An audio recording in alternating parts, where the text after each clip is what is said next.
Tonight, Canada makes 42 arrests in a cross-border weapons investigation that tracked the illegal sale of US weapons into Canada.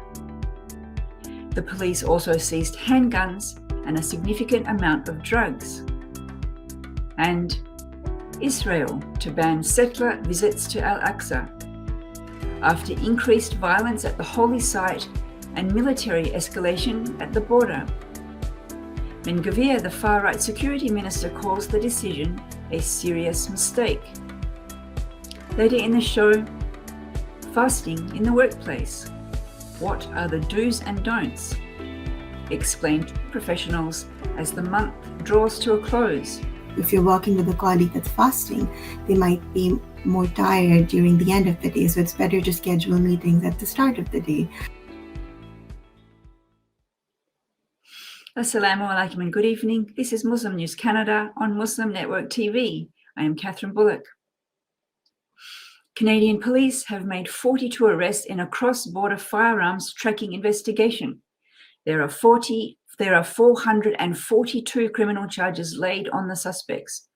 The police have seized 173 guns. The investigation, dubbed as Operation Moneypenny, was a years-long investigation involving Canadian Police, Canada Border Services Agency, and the US Bureau of Alcohol, Tobacco, Firearms and Explosives. Illegal gun supply in Canada is a profitable business. Officials say the guns originated in various US states, including Florida, Arizona, Georgia, and Texas. Police say 87 handguns that were supposed to be shipped to Canada were seized in Chicago.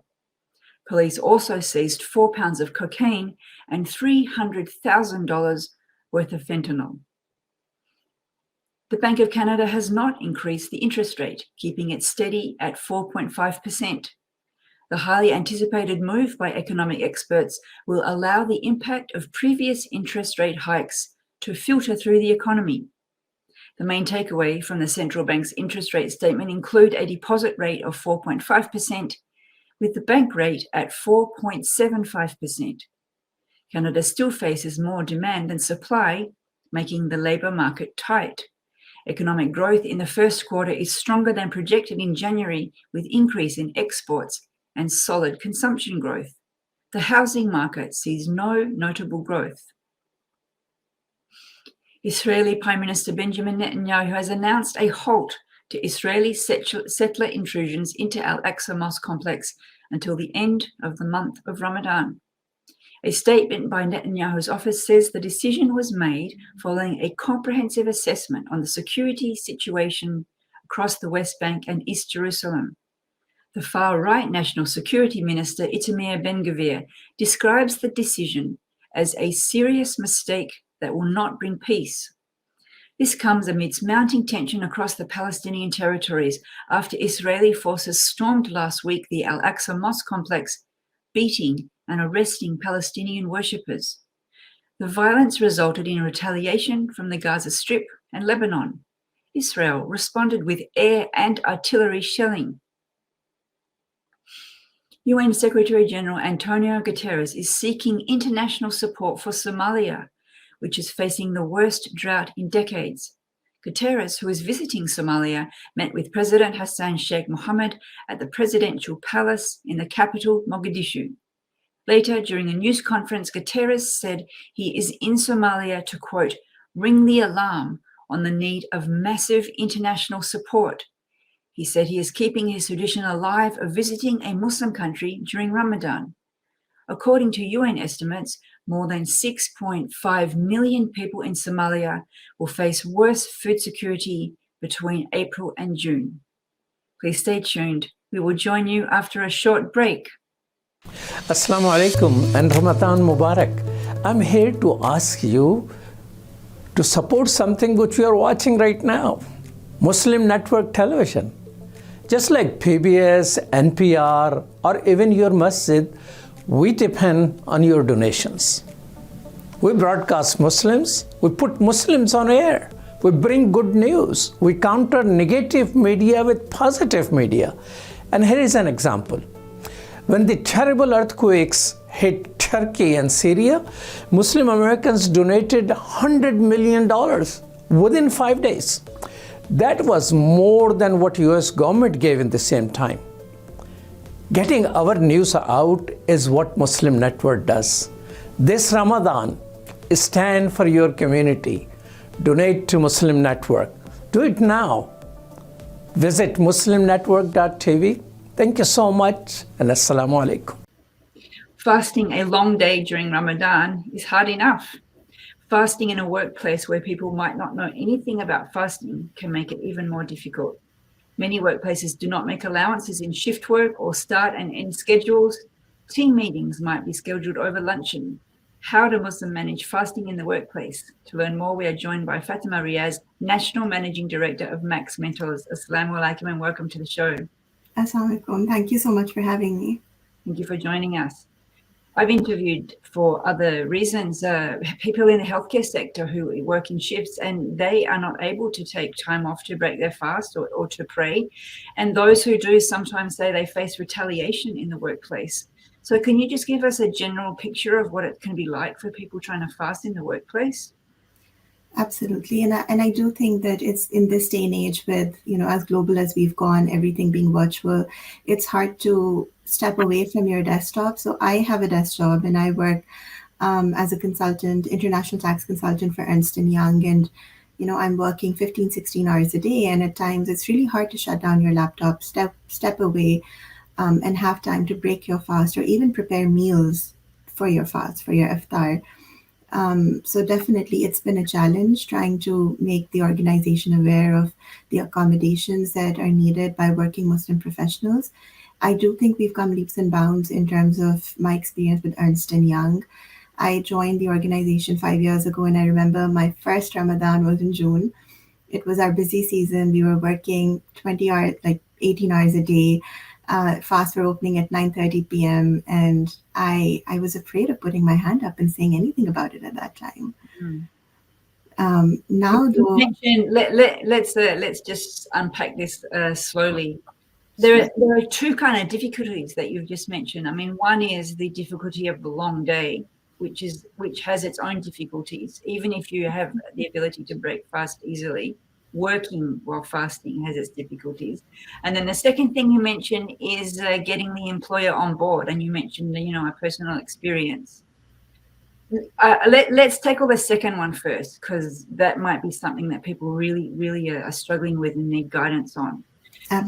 Your personal story that you've just begun, can you maybe just elaborate it a bit more or talk a little bit more about what the journey you've seen and how you were afraid and now things have changed? Just tell us a little bit more about that.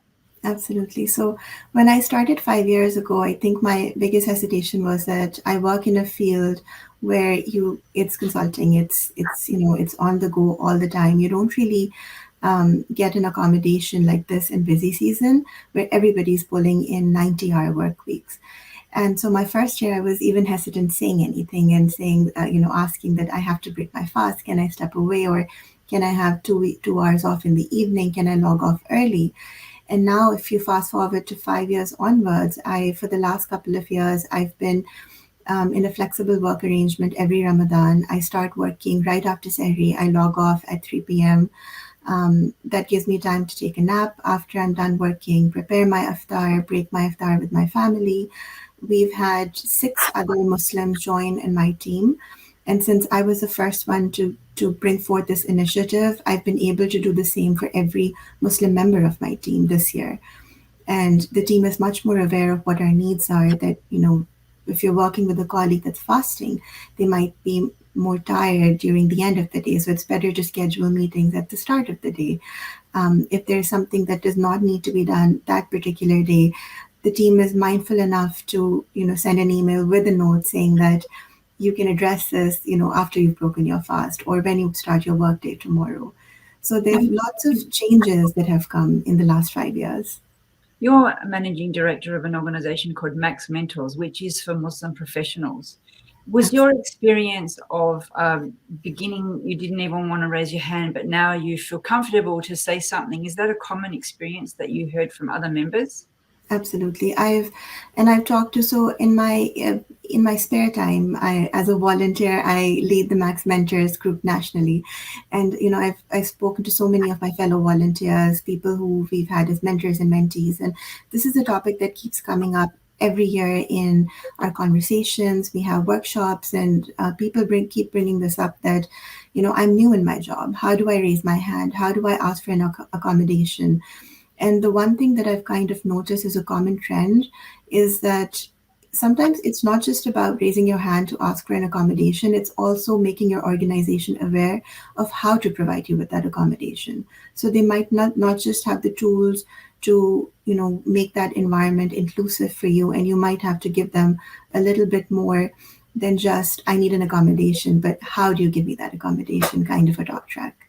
So give us an example how they would do that. Somebody's watching, they want to say something, but they're not sure. Absolutely. So, for instance, this year, the EY Muslim community, and we have thousands of people in a part of that community all over the world, we sent out an email with a one-pager, which was detailing what is Ramadan, what can you expect from your colleagues in this month, the accommodation that they might require. We drafted a template email which talked about a flexible work arrangement, asked the teams to let their co-workers work remotely for the entire month of Ramadan if possible, adjust their timings if possible, and then just tips and tricks of how to communicate with your team. We did a global fasting challenge, which we had thousands of attendees. Muslims and non-Muslims were welcome to participate to get an idea of what does it feel like to fast from sun up to sundown. And then we also had a global iftar in cities all across the world, where the Muslim community hosted the iftar for their non-Muslim colleagues fasting, to break the fast with them and to give them a better understanding of what it really means to be working the whole day and fasting. And do you get pushback from the employer? Like, I don't want to let them go early because they won't do their work. What kind of pushback are you getting? I think that it really depends on the organization that you work for. Alhamdulillah, I feel that Ernst & Young has been amazing in this regard. My partners and my bosses that I work with, their talk track have always been that, as long as you're healthy and as long as the work is getting done, we don't really care if you do the work in the morning, in the evening, at night, if you're up all night doing the work, as long as, you've communicated, there's good communication in the team. And I've let my teams know that these are the times that I'm available for calls and these are the times I'm available to do work. I think that's key. Good communication is key for any successful relationship. Is this a human rights issue? Like, when you ask for a quote unquote accommodation, on what basis is the employer obliged? Or are you just asking them to be nice? Like, how do you expect this to be seen? I think it's more about your relationship and the brand that you've built with an organization. As Muslims, a lot of what we do is our values are based in our religion. Treating people kindly, treating people with respect, showing integrity in our work. If we display all of those values, the brand that we end up building for our employer speaks enough for them to give us the accommodations when we ask for them, because they know that we wouldn't do it lightly. We wouldn't take this responsibility of asking for accommodations lightly either. You're speaking to, I guess, maybe middle upper class professionals who might have that ability to work remote or hybrid or have these kinds of accommodations. Do you have any experience or advice for people who might be working in different jobs where you can't work from home? It's a factory or a hospital or something where you have to be at the job. Are there any tips you can give those kinds of people? Absolutely. And, that's a great question. My professional experience has all been, desk jobs where remote work has always been an option. But I remember when I was in grad school, I used to be a cashier at our football home games. And, often the games would be in the evening. And once it was in Ramadan, and at that time, it is hard. You have responsibilities. You can't not go to your job, and you might have employers who might not be accommodating in your ask for stepping away, like maybe not working that day at all. So the way I dealt with it was, again, I would ask for small accommodations where I could, stepping away to break the fast, having good relationships with my coworkers so they would cover for me, communicating my needs well in advance of when I would need them from my employer. I understand it's difficult to do in all settings, but I truly do believe that good communication can result in really good outcomes as well.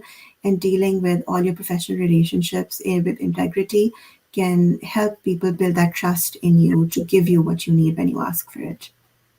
Well, we're out of time, but thank you very much for sharing with us these tips. And we wish everyone who's fasting and working that they figure out a way to make it manageable and a happy Eid at the end of Ramadan. Thanks for joining us. Thank you so much. Thank you for watching. We need your support for donations. Please scan the QR code or go to our website, muslimnetworktv, to make a donation so that we can continue to amplify the voices of Muslims in Canada and